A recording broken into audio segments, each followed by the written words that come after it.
Jan Carson was born in Ballymena in Northern Ireland, and she is a writer and community arts facilitator based in Belfast. She has published novels, short stories, and even radio scripts.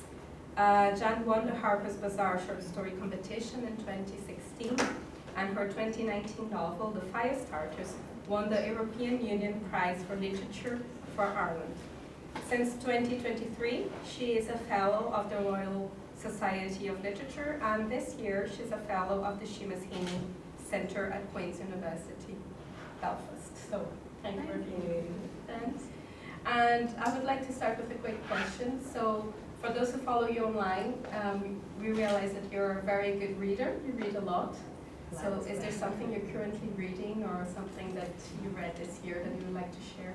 Oh, that's the worst question to ask somebody who likes to read. First of all, can I say it's really lovely to be here, and this is usually the point where I say it's lovely to see the beautiful weather. It seems to actually be worse here than it is in Belfast. Sorry. But it's just, this is my first time in Brazil, and everyone has been so warm and welcoming, so I really appreciate it. I do. Thank you so much. So I do read an awful lot. I read a book nearly every day, which is a little bit excessive. But for the last 5 years, I have been picking an author or two authors and reading everything that they wrote in chronological order across the year. And that's a wonderful thing to do because you can see how their work develops. You can see that most writers are not very good when they start writing and they grow into their craft. And this year I'm reading Shirley Jackson, who is an American writer, wrote kind of gothic horror, and also wrote very funny stories about motherhood. So I'm currently reading a Shirley Jackson, and I'm also reading the wonderful, wonderful Barbara Pym. Does anyone know Barbara Pym's work? English writer from the 1950s, and often thought of as a kind of modern Jane Austen. So her stories are often about spinsters who are trying to set up their sister with the local vicar, and then you discover that the vicar's actually in love with her. So very Jane Austen kind of plots, and they're both wonderful writers to read. That's really interesting. So, Jan prepared 2 readings for us today. So, yeah, could we start with the first one? So I'm going to read a couple of things today, 2 very different passages. I'm going to begin with a first-person monologue from The Firestarters, which was my 2019 novel. It is set in Belfast, contemporary Belfast, across one summer, and it follows 2 fathers, 2 daddies. Jonathan, who is a GP, which is a family doctor in the north, and he's a very, very shy, introverted man who accidentally sleeps with a siren, a mythical creature. It happens to the best of us. And he has a daughter called Sophie. And in the novel, he is unsure as to whether when Sophie speaks, will she be like her mother and destroy people with her words, or will she be a human child? The other father who I'm going to introduce you to now is Sammy. And Sammy is an ex-paramilitary, so he was a loyalist terrorist. And during the Troubles, he did some terribly bad things. And he is horrified now to discover that his son, Mark, has become involved with paramilitaries as well. So he has removed himself from the violence in the hope that his children will be okay, but his children are not okay. So the little section I'm going to read you, which I think lasts for about 6 minutes, is Sammy talking to his son, Mark. And apologies because it is a little bit violent and I am not a violent person, but I really like writing violent things. I'm not sure what that says about me. You are your father's son, as I was my father's son, and he the same most likely, definitely his father before him, who came back from the war and beat a fella dead with bricks for talking shite about the Queen. You've seen him in photos at your nan's. He's the one with the beard and the soldier get-up. In our family, we all have the same face on us. Intimidating's what they call it round here, which is a nice way of saying you wouldn't want to meet any of us in a dark street. It's not just me and your granda. Your uncles are cut from the same old sheet. Maddie's inside and Jim is just this month out. The other 2 are only marking time. They cannot hold their anger still. They're always looking to ruin something. Even your Auntie Kathleen has a mouth on her like hammers. She once broke a woman's finger for taking the last trolley at Tesco's. When she was a wee lassie, she done boxing. This wasn't normal for girls back then. The rage runs through us all as if we have two kinds of blood pumping side by side. Red blood, and blood that is a much darker shade. All the way back it goes to the first Brit Egypt who raised his hand in anger and hit. That was Cain, was it not? Did you do him in Sunday school with all the other lads? Noah and Moses and your man with the stripy coat? I did. I could see where Cain was coming from, killing Abel. You have to put the competition in its place. A fellow like Cain would do well in East Belfast. Of course, you're not just mine, are you? You've your mother's blood in you as well. Her side are country folk, the sort of people who lift their dinner straight from the field and properly believe in church. They're strong folk like us, but it's a strength for lifting and carrying, not for beating down. You've your mother to thank for your good looks and the way your hair turns straw in the sun. You're clean whip smart. You didn't get this from either of us. You come at everything sideways, son. It's as if you're standing on a stepladder looking down. This is not to say that you're better than me, and it's not to say you're worse. You just have more options. You are sharp with your mind and sharp with your tongue. If you want to, you can cut people. You do not need to use your fists. When I was your age, I had fists for every man who crossed me. This one was a tout, the next a tag, and the fella after, just your regular gobshite running his mouth off at the bar. I laid into everyone the same. Up came the blood, and the blood was a curled fist. You know it yourself, son, that kind of rage is a solid thing. You cannot swallow it or see your way through. I could never ease myself till there was blood on the floor or bones cracking, like split sticks. I had a sharp knife in one hand and a brick in the other. I liked to leave marks. I left marks all the way down the Castlereagh Road and up the Newtonards. You could see where I'd been. It felt as if I was leaking. Later, the fists were not enough to keep me. I had guns.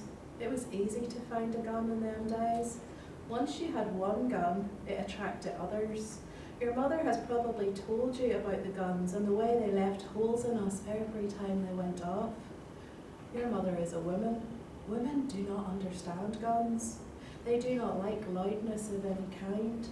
No doubt she's claimed that guns were the death of us, the end of all our smiling days.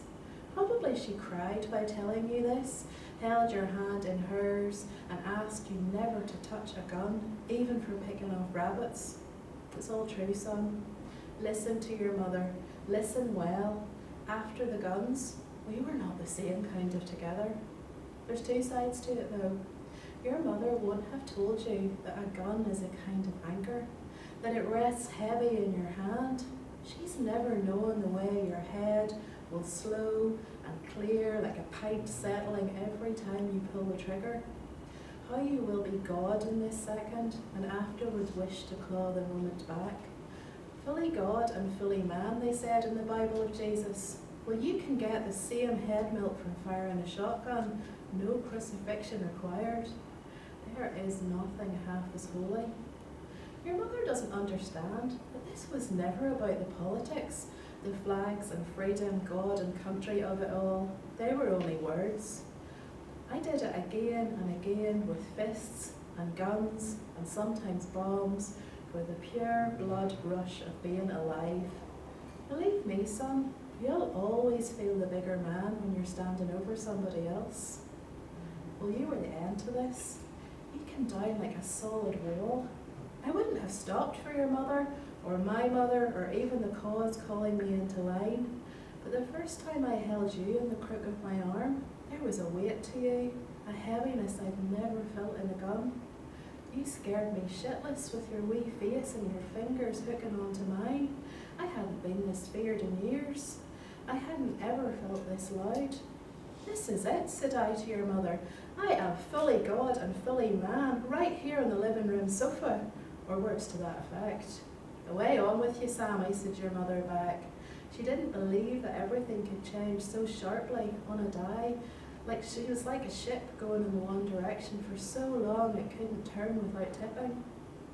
Everything went forward from the moment of you.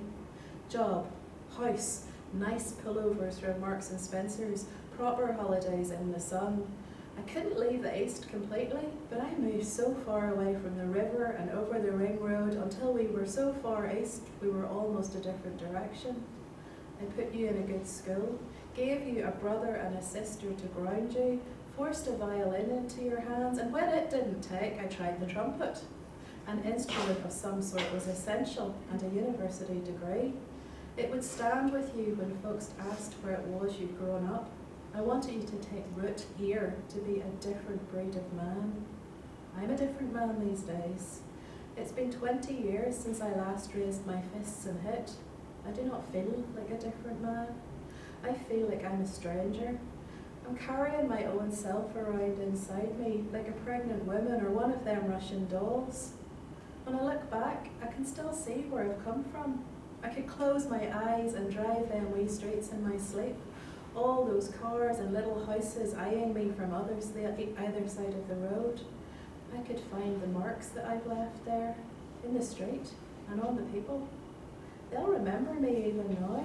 You never forget that kind of rage. But I don't go there anymore. I don't take you or your brother or sister. I don't even tell you about it. I want everything to be golden for you, son. I want everything to move forward. But here we are with these tall fires and all the broken mess of you. The whole city's burning and you are at the centre of it, talking the bloody talk of my younger days. Flags and bonfires, civil liberties and free speech. No point denying your involvement. Do you think a father can't tell his own son's hand raised in anger? Do you think that your hand is redder than mine? I doubt it, son. Do you not know where your darkness comes from? I'd like to say that I'm proud of you. I was always proud of you once, when you carried yourself like an ordinary boy, when you kicked footballs and rode bikes, thieved my drink when I wasn't looking. Well, I'm not proud of you now.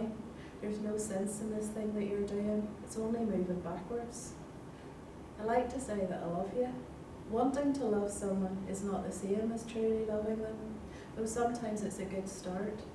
Ask your mother about this. Tell her you're asking for a friend. I'm afraid of you now, son, as I am afraid of the violent man sleeping inside me, as I am afraid of my own fists and the way they clench without my thinking about it every time I stand still.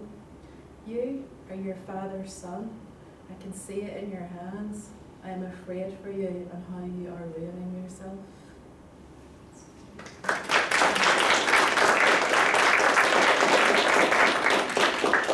Oh, wow. I just thought I was going to read that because it is quite violent, but because Julie did the beautiful presentation around the knife, I thought I will keep the violence going for a little bit. Came again in a certain way. Right? Yeah. So you have mentioned a few times that while growing up, you didn't have many books or many literature that connected to your Northern Irish experience and even language. But in recent years, there's been so many writers and novelists that do so. Do you enjoy somebody and recommend somebody, and how does this background of not having reading something that connected influence your own writing? Okay, I'll maybe talk about this for a wee minute because there's a couple of brilliant things that Jessica's brought up there. First thing was I'm a Protestant, so I was raised in the kind of Protestant tradition in the North, which is possibly not a narrative that you get to hear as often as maybe you should. I'm not someone who is extremely proud and pro-Protestant, but I do think it's important that both sides or all sides of the story of what happened in the North are explored. I was also raised in a fundamentalist evangelical household, so if anybody knows who Ian Paisley is, he was the leader of the DUP and also an ordained clergy member in the Free Presbyterian Church. And I grew up in his constituency in the 1980s, so Paisley was a huge influence on how I was brought up, not just politically but religiously as well. So my father was Presbyterian clergy as well, and in our house we weren't allowed to go to the cinema, we weren't allowed to dance, there was certainly no drink, and I don't think anyone was having any sex as far as I can see. And even things like literature and television were quite controlled. So for me, getting to the library every week and being able to dive into these books, Priscilla and I had a brilliant chat about libraries earlier on. They were real places of solace for me, but it took me a long time to find my voice. I'll talk about this a little bit more on Thursday, but women in that environment, they weren't supposed to be creative because all forms of art were considered sinful. But women particularly were meant to be quiet, get married, have some children and build a bungalow at the end of your parents' garden. And I really wasn't interested in that. I wanted to write, and I wanted to write about politics and sex and class and all of the things that were kind of taboo subjects. So there was a silencing there of myself personally, but I also think there were a number of silencings that went on around our community. So as a furious reader in the library, I would have read as much as I could get my hands on of Irish literature. So all the boys that we've been talking about this week, Beckett and Joyce and Yeats and Kavanagh and Wilde, but also a lot of American literature. And I was absolutely desperate to find a narrative that reflected my own experience, and there were none. There was no kind of version of this is the world that I grew up in. Some of that was because art was so frowned upon by that particular community, so very few writers were coming from within it. Some of it was, and I can say this much easier in Brazil than I can in Belfast, we are the bad guys in the narrative. You know, my ancestors came from Scotland and took someone else's land at some point, but they were probably driven out of Scotland by the clearances, so, you know, colonialism is a complex, long story, but the Protestant British identifying people in the Northern Ireland story are perceived to be the bad guys, and who wants to read the bad guys' story? So there was an absence there, and I think the final absence was an absence around interest. So there is a period after a conflict ends, and I don't think the Northern Irish conflict ended neatly in 1998, but post-1998 there was a worldwide clamour for pieces of art that engaged with themes around the Troubles. That interest tailors off very, very quickly. We're seeing it at the minute. There's a huge rush to sign Palestinian writers at the minute, and rightly so, that we hear their voices. In 10 to 15 years, the interest will have moved on to a different conflict. And I began to write at that space where the interest had waned. So there was a lot of publishers who were saying, all these stories have been told, we know what happened, and the interest has moved on to somewhere else now. I will talk on Thursday about how that changed, but there was a silence in there around the narrative. So lots of different spaces where I felt not just my voice, but the voice of the people that I am most familiar with wasn't being heard anymore. So that's a very long answer. And do you feel there are other writers like you that managed to bring this voice in recent years? I think it's starting to change, definitely. So there are a lot more writers who are coming from a Protestant background. There are a lot more writers coming out of the north who are women, yes. A lot more writers who are not poets, and that is casting no shade on poets. But there was a while in Belfast that if you threw a stone it would have hit 20 poets before it landed. So it's really nice to see some more novelists and theatre makers, and some really, really healthy film scene or movie making that's happening in the north at the minute. So the diversity is definitely coming there. And final thing that I will say is, you can pretend it was elsewise, but until about 15 years ago, Northern Ireland was one of the whitest places on the planet. And lots of people are beginning to move to Northern Ireland and call it home, and it's incredible to see a little bit of diversity making its way out in the art as well. It'd be lovely to see more of that. It's interesting to see them the next year's Wolverine. Yeah. And as you've mentioned, so you write about evangelical Protestantism culture and how that deeply impacts Northern Irish politics. And you have also lived in the United States, right? Yeah, for years. We see that it impacts there as well. And recently in Brazil, we've seen some influence, we can say. How do you find the balance in writing, putting what you see that was good, but also what was bad in criticism, but still keeping it about the story? That's such a good question. I'll answer something a little bit before I get to it, if that's okay. You'll get really frustrated with me because I tend to go around the world to get to the point, but I will get there. A little thing that a lot of people don't know is that brand of fundamental evangelicalism that's so delightful in the US at the minute actually came from Northern Ireland. So there was a big charismatic evangelical revival in just outside Ballymena, where I grew up, in 1859, and we sent missionaries out to America to plant that same brand. And a lot of what you're seeing now is 6-7 generations on from what came from Northern Ireland. So Ian Paisley was the Vice Chancellor of several theological colleges in the US, and implanting that brand of hellfire and damnation and judgment across the US, so apologies for that. I love that you framed it in a way that I often talk about. So I left that world of evangelical Protestant culture probably about 10 years ago, so it's quite late to leave it, and it wasn't a grand breaking away, it was a gradual slide.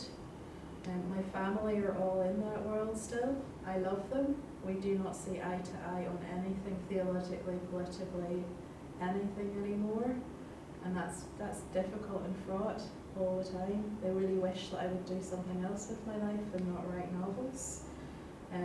But I think the slow slide for me was important because it allowed me to do what you just articulated, to carefully go through my experiences and go, this was actually wonderful. I grew up in a community during a civil war where I felt safe and loved.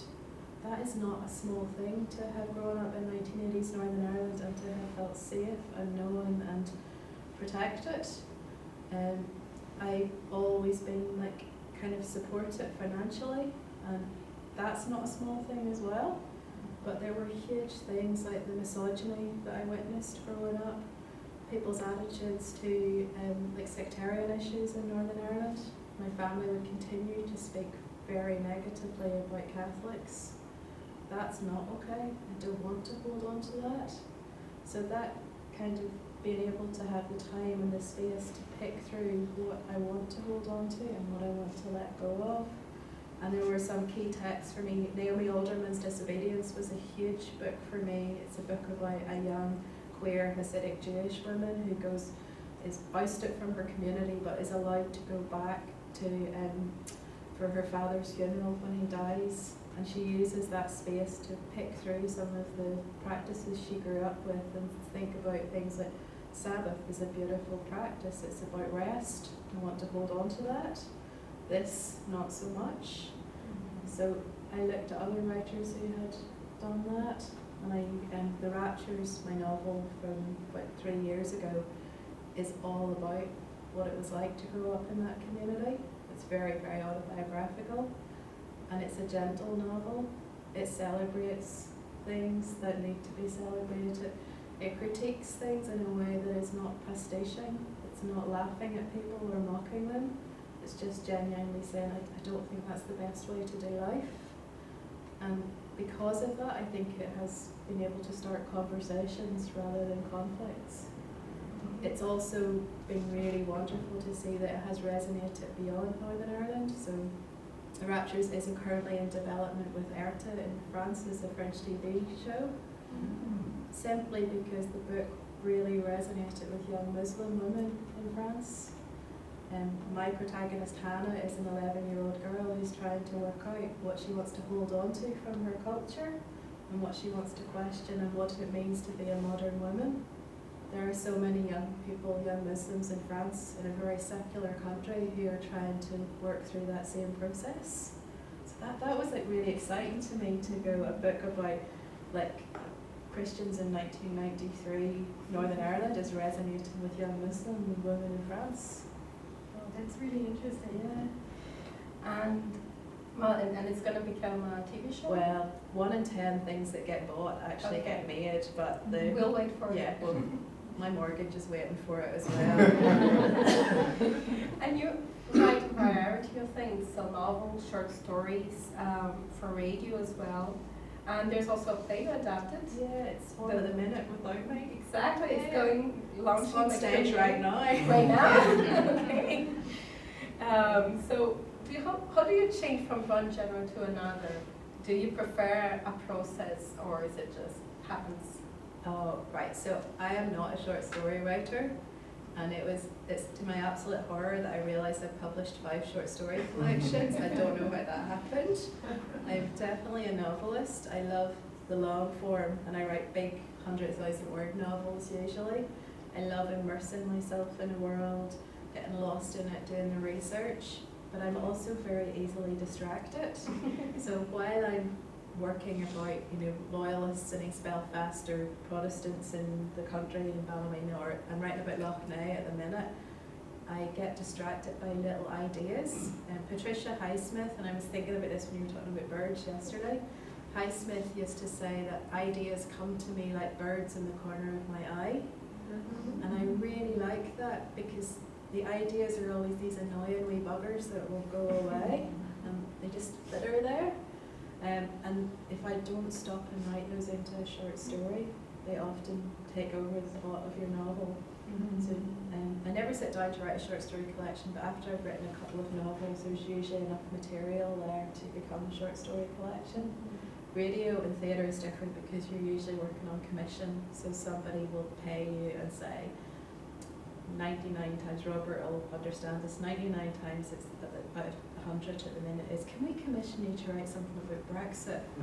And your heart just sinks a little bit more. It's the least sexy thing to be asked to write about. But yeah, the big newscasters and newspapers and things, they want art that engages with whatever's in the political moment. So that's slightly different, it's more intentional. That's interesting.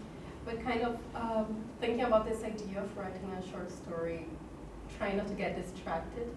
I know you probably will say more about this on Thursday, but could you tell us a little bit of your writing process?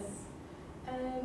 It's mostly an idea, so I will talk about this a little bit more on Thursday, but I'm not a character-driven writer and I'm not a plot-driven writer, and most writers fall into one of those two camps. I would be a very concept-driven writer, so I will sit down with an extended metaphor usually that I want to expand, and then it's pushing that extended metaphor and finding the right characters to tell the story. So it could be, let me think, yes, so I've just finished a story which is called Imaginary Lives. There is a really important document in Northern Ireland called Lost Lives. Is anyone familiar with it? So, yes, Robert's like this. A lot about Lost Lives.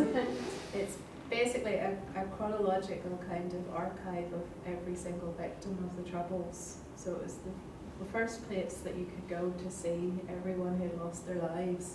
And it's a powerful document. And I had this idea because a friend of mine is working on a book about the disappeared in Northern Ireland, which I know has resonance here as well. And I realised that I've read and watched a lot of fictional narratives about the disappeared in Northern Ireland, and whenever you look at how many people actually disappeared, actually quite a small number. So I began to think there's probably more fictional representations of the disappeared than real. And then I started to think about my own work, and I probably have about 24 fictional trouble deaths across everything I've written in the last 20 years. And if you add up everybody who has written or made a TV show or a movie, it's like the 3,500 people who did lose their lives in the conflict. They're like these shadow fictional versions of themselves that probably far exceed the real number. So that was the concept I was thinking, this feels like really interesting to work with. How do I tell that story? So it has become a trauma studies professor who's named Elgin, and he comes from England to work on a fictional archive. So he's going to do the same thing that Lost Life does, but he's archiving every single fictional representation of someone who lost their lives. And this gets leaked to the press in Belfast, and our press like to sensationalise things, so the headline goes, English academic